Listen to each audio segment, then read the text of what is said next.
Please join me in Gasho. Namanobs, Namanobs, Namanobs, Namanobs, Namanobs.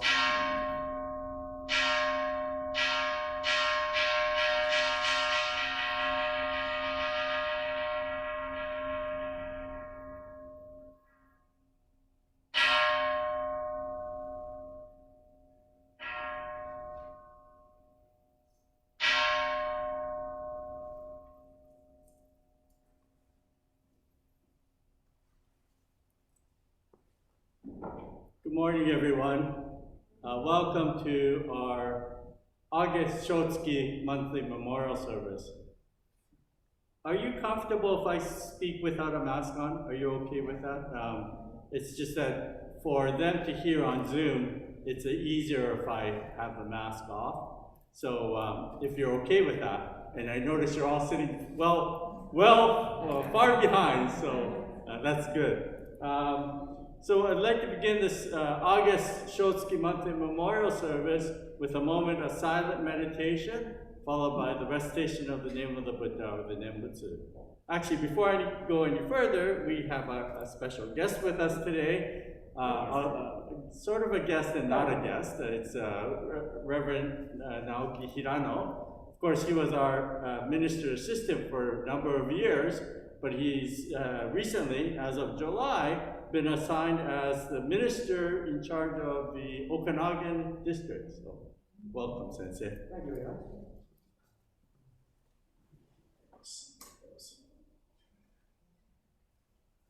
So we will begin with the Mukso or silent meditation, followed by the Nembutsu.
Next, we will have the reading of the homages and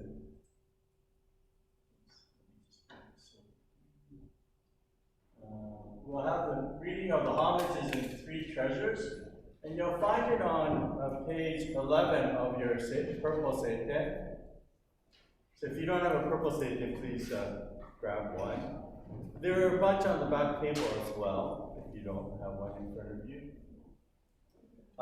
There is a little difference between what you see in your book and what you see on the screen. Instead of I, we change that to we, so it's not the singular. And also in the last one on the Sangha, it talks about brotherhood in the book, but we've changed it to the harmony of the spirit in the spirit of oneness. Not brotherhood. So we will have the reading of the homage and three treasures. And if you could just read along the three treasures, repeat after I read it.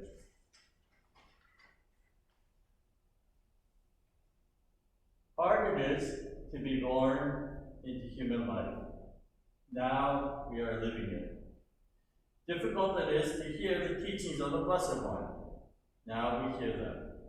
If we do not gain emancipation in this present life, how may we be free from sorrow in the ocean of births and deaths?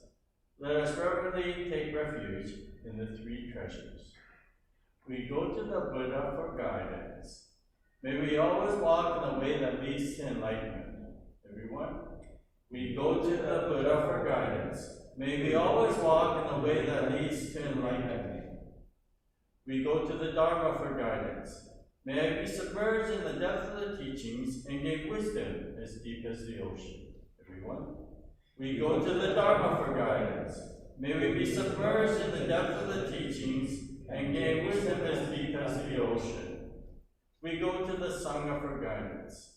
May we, with one accord, live the life of harmony in the spirit of oneness, free from the bondage of selfishness. Everyone? We go to the Sangha for guidance. May we all, with one accord, live the life of harmony in the spirit of oneness, free from the bondage of selfishness. Even through myriads of kalpas, hard it is to hear such excellent and profound teachings. Now we are able to hear and receive them. Let us try to understand the Tathagata's teachings. Namo Amidos. Namo Amidos. Next, we will have the sutra chanting, and we will start off by chanting Sambujo, which you'll find on page 89 of your seiten.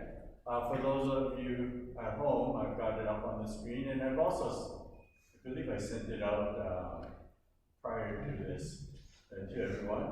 And following that, we will be chanting the Sambutsige, which in the purple seiten is on page 73. When we begin chanting the Sambutsige, you'll notice that on the screen, the names of the Shotsuki individuals will come up. So when your loved one's names come up, if I can ask you to please come up and burn incense in honor and in memory of your loved one, if you appreciate it. Those at home, if you have an incense burner and you wish to burn incense for the Shotsuki, please also do so when you see the name of your loved one come up on the screen. Namo Nos, Namo Nos, Namo Nos, Namo Nos.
in reading the English translation, which you'll either find on the screen or in your books.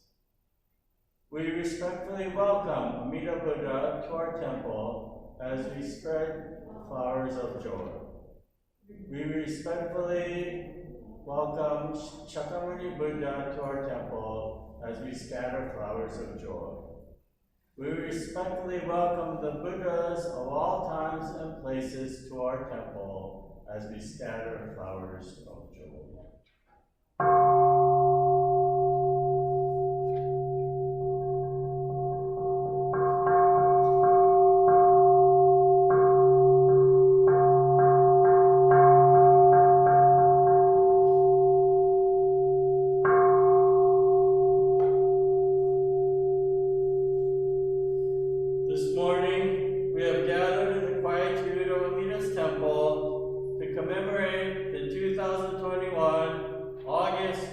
Shotsuki monthly memorial service, in which we pay respect and honor our loved ones who have passed on during this month of August.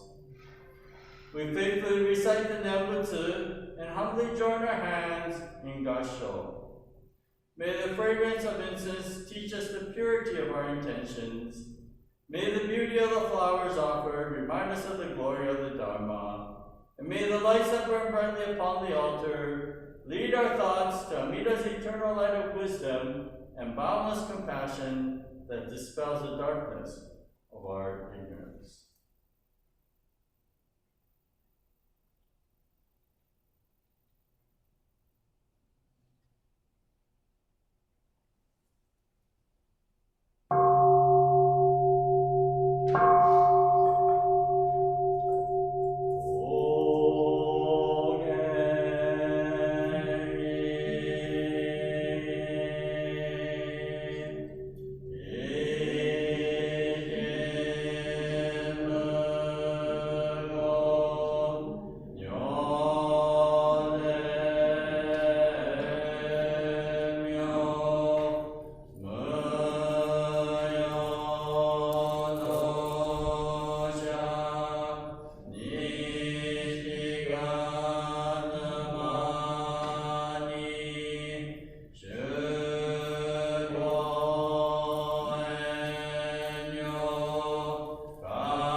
Amen.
So can you still all hear me at home? Yes? Okay, good. And you can all hear me here, right? Thank you, Chika-san. So I'd like to begin my talk today by reading a passage from works of Shinran Shoni, the founder of our Jodo Shinshu teachings. I reflect within myself. The universal vow, difficult to fathom, is indeed a great vessel, bearing us across the ocean difficult to cross. The unhindered light is the sun of wisdom, dispersing the darkness of our ignorance. Thus it is that when conditions for the teachings of birth in the Pure Land had matured, Devadatta provoked Ajatasattu to commit grave crimes, and when the opportunity arose for explaining the pure act by which birth is settled, Shakyamuni led Vaidehi to select the land of peace. In their selfless love, these incarnated ones, Devadatta, Ajatasattu, Vaidehi, all aspire to save the multitude of beings from pain and affliction, and in his compassion, Shakyamuni, the great hero, sought indeed to bless those committing the 5 grave offenses, those slandering the Dharma, and those lacking the seed of Buddhahood. We know, therefore, that the auspicious name embodying the perfectly fulfilled supreme virtues is true wisdom that transforms our evil into virtue, and that the diamond-like Shinjin, so difficult to accept, is true reality that sweeps away doubt and brings us to attainment of enlightenment. Domo Amida Butsu, Domo Amida Butsu. So this morning we've gathered here for this August Shotsuki monthly memorial service, a time in which we remembered those who have passed on during this month of August. As you may have noticed as we were scrolling through, it is also Shotsuki for my family, as my grandmother, Mrs. Mino Ikuta, also passed away during this month.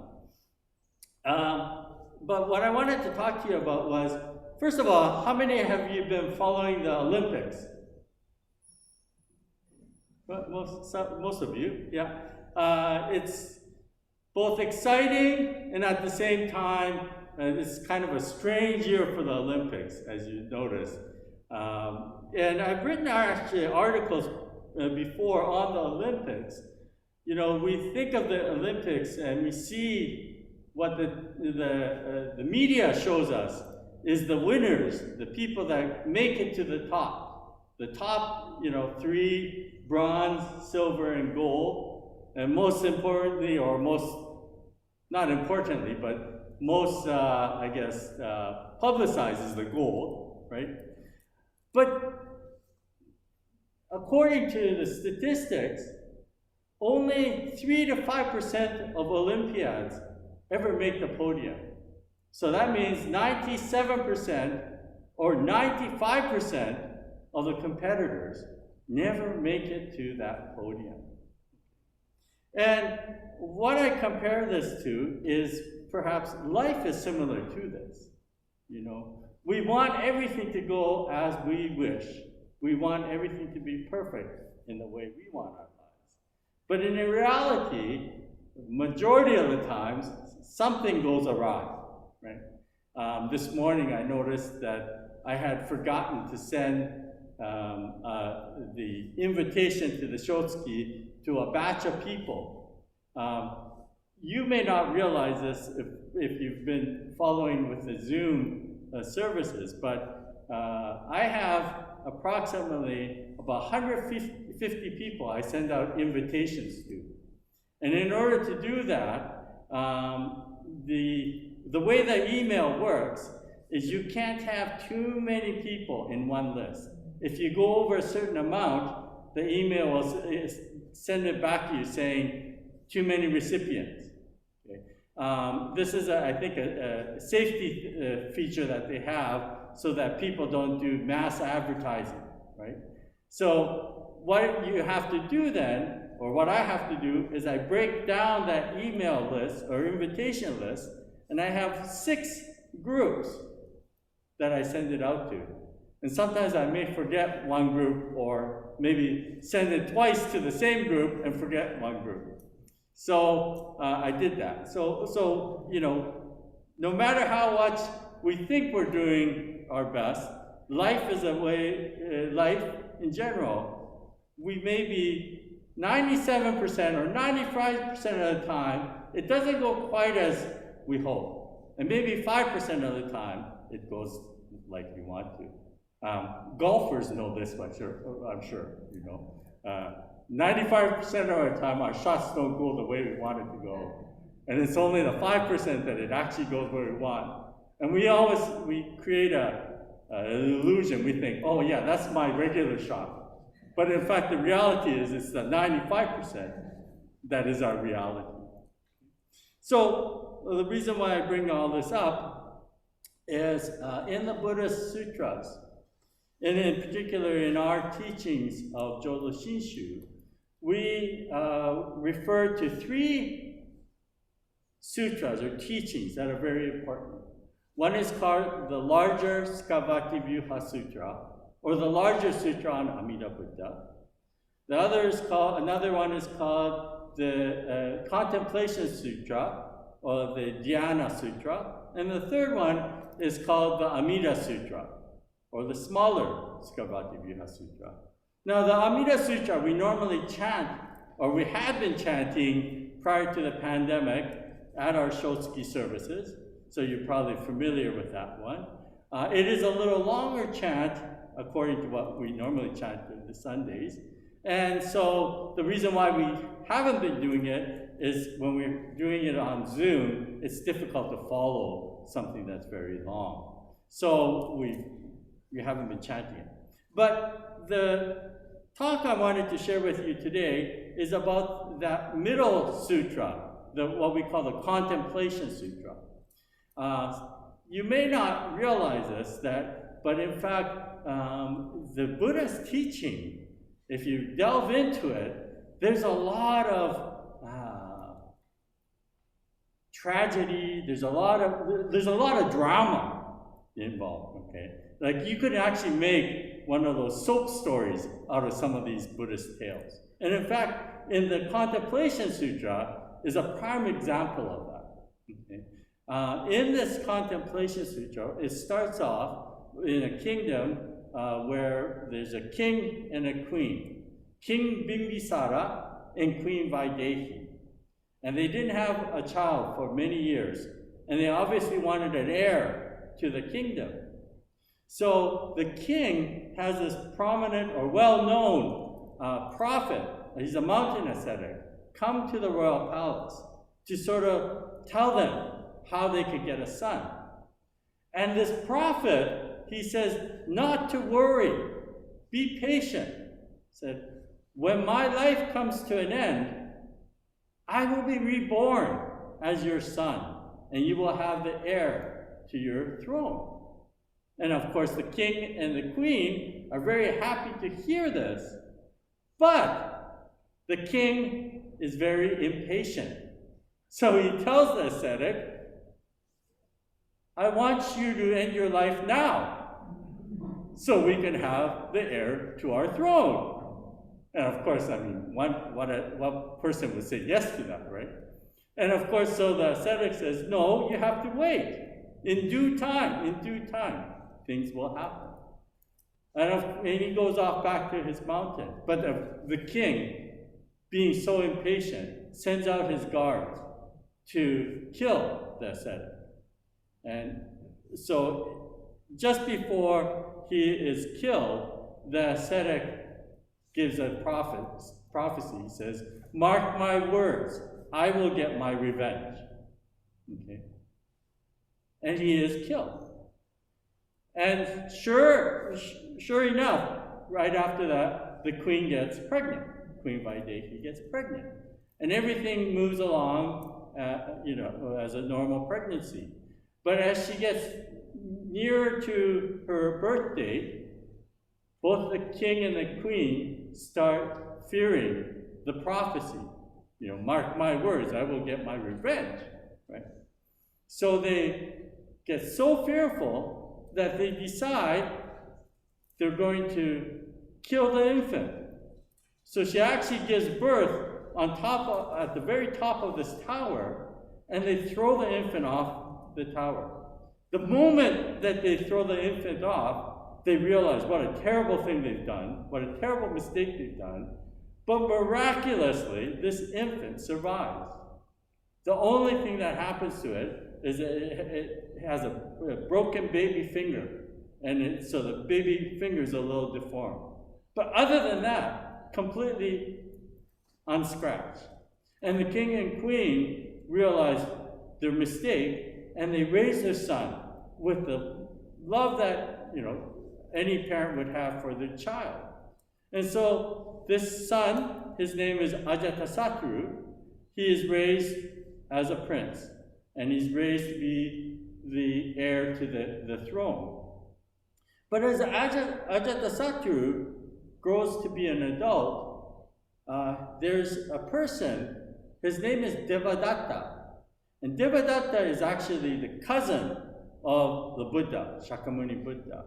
But Devadatta has always been a thorn in the Buddha's side. So throughout his life, Devadatta has always been trying to get into trouble or trying to get Shakyamuni Buddha into a difficult position. But anyways, Devadatta comes out in this story.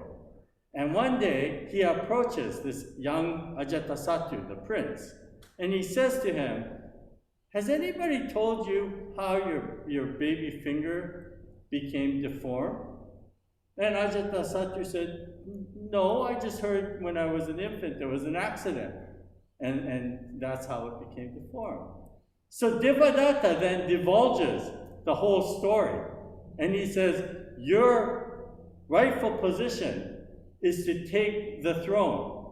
You have to get revenge on what had happened to you." And Ajatasattu, this great anger and hatred wells up in him, thinking, my father killed me in my previous life just so that he could have a son. And so with this hatred and anger, Ajatasattu, first of all, confronts his father. And the father says that indeed, this is true. So Ajatasattu takes the throne and he wants to punish his father. And he wants him to suffer. So he throws him into jail and he wants him to starve to death. So he tells the guards, do not feed him, do not give him any liquids. I want my father to suffer. Now, the wife of King Bibisara, Queen Vaidehi, of course, is very sad to see all this happening. And so what she does is she goes to visit her husband on a regular basis. But before she goes to visit him, she bathes herself in honey and she hides food in her clothing. And so she goes to visit her husband and she feeds him and nourishes him, basically. So after a number of weeks, Ajatasattu asks the guards, has my father passed away yet? And the guards tell him, no, he looks fine. And Ajatasattu says, well, what's going on? And that's when he learns that the queen had been going there to feed him. So now Ajatasattu is really upset. And he wants to punish his mother as well. And at first, in rage, he goes to kill his mother. And he raises his sword up against her. But his advisors tell him, he said, in all the history of mankind, there have been princes who have killed the king and usurped the throne, but there has never been a son who has killed their own mother. And he says, you cannot do that, right? So Ajatasattu realizes, okay, I can't kill her, but I can banish her. So he banishes her to her, she has her own little royal palace, and basically like house arrest. Okay? So he has her sent there. And it's from there that Queen Vaidehi starts to wonder, why has this happened to her? Why am I going through all this suffering? And she calls for an audience with the Buddha. And this is when Shakyamuni Buddha guides Queen Vaidehi and shows her the way to what we call Amida Buddha's teachings, to the Pure Land path. And it is said from there, Queen Vaidehi actually becomes a very devout follower of the Buddha and follows what we call the Nembutsu teachings. And she is actually, although she's still in her house arrest, she's relieved from her suffering. Okay. So this is what how the story goes. And in fact, the opening passage that I read was from Shinan Shonin's passage. And he actually calls all these, what we consider, quote unquote, evil beings, okay, as incarnated ones. They are ones that are leading us to the teaching. Okay? So he mentions Devadatta, Vaidehi, Ajatasattu. And these are all, basically he calls them sort of like actors, acting out this tragedy so that we can hear this teaching of Amida Buddha. But when you think about this teaching, in fact, Vaidehi, by all means, is an evil being. You know, what kind of mother throws her infant son off a tower? Not a good person, right? And yet, she's able to encounter the teachings. Okay, and we might think of her, oh, she's, you know, well, I mean, I don't know anybody like that. That's that bad, right? But in fact, when I reflect upon my own self, I may think I'm a good person, but even in the simple acts that we do in our daily life, we realize how self-centered we are. I do actually quite a bit of cooking at home. I enjoy cooking. And when something comes out really well, right? Who's a cook here? Who likes cooking? Anybody? Nobody likes cooking?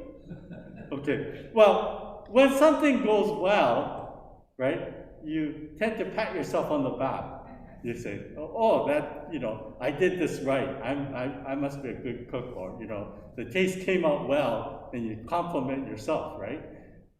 But in fact, we forget the most important thing is all we're doing is adding a little bit of seasoning. The most important thing is the meat, or the shrimp, or the fish, whatever, that has sacrificed its life so that we could be here, right? But we never give that credit. We always say, oh, I did a good job, right? So when we think about ourselves, we are not as perfect as we think.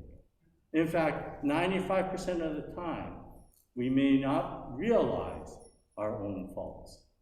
But when we listen to the teachings, we realize something very important.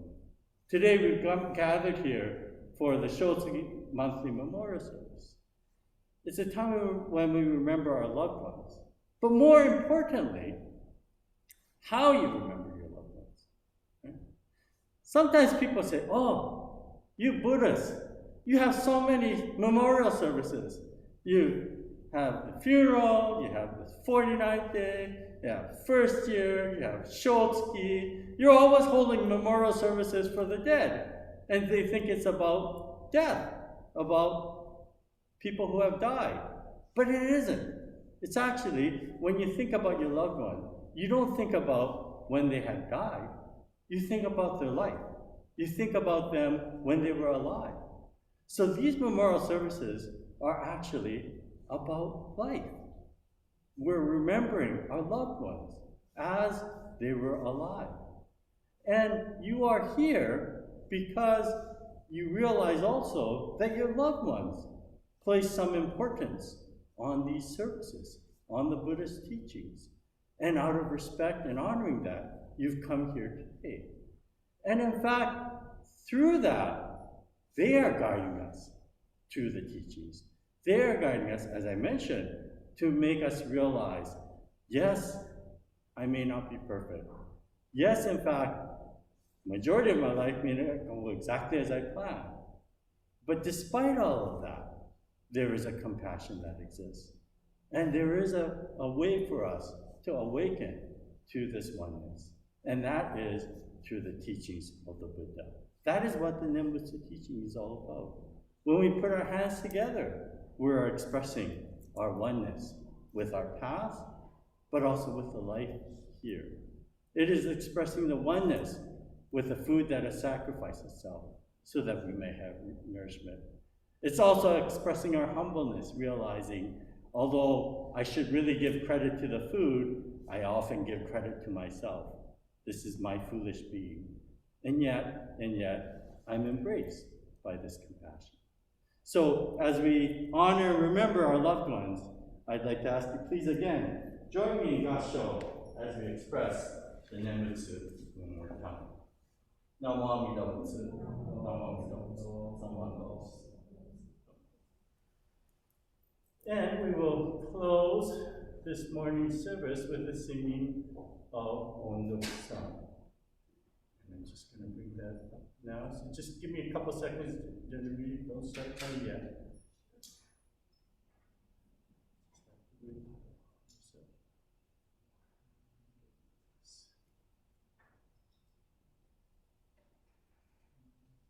It is also listed in your Seiten on page 307 of your Seiten, and for those at home, I've brought it up on the screen. So if you can, please rise for those who are here in attendance. Please and thank you.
Please be seated. If I can ask Genevieve to bring up the offertory, please be seated.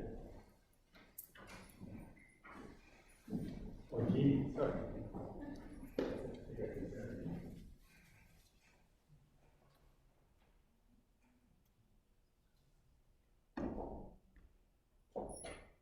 Please join me in Gasho. Namo Amida Butsu. Namo Amida Butsu. Namo Amida Butsu.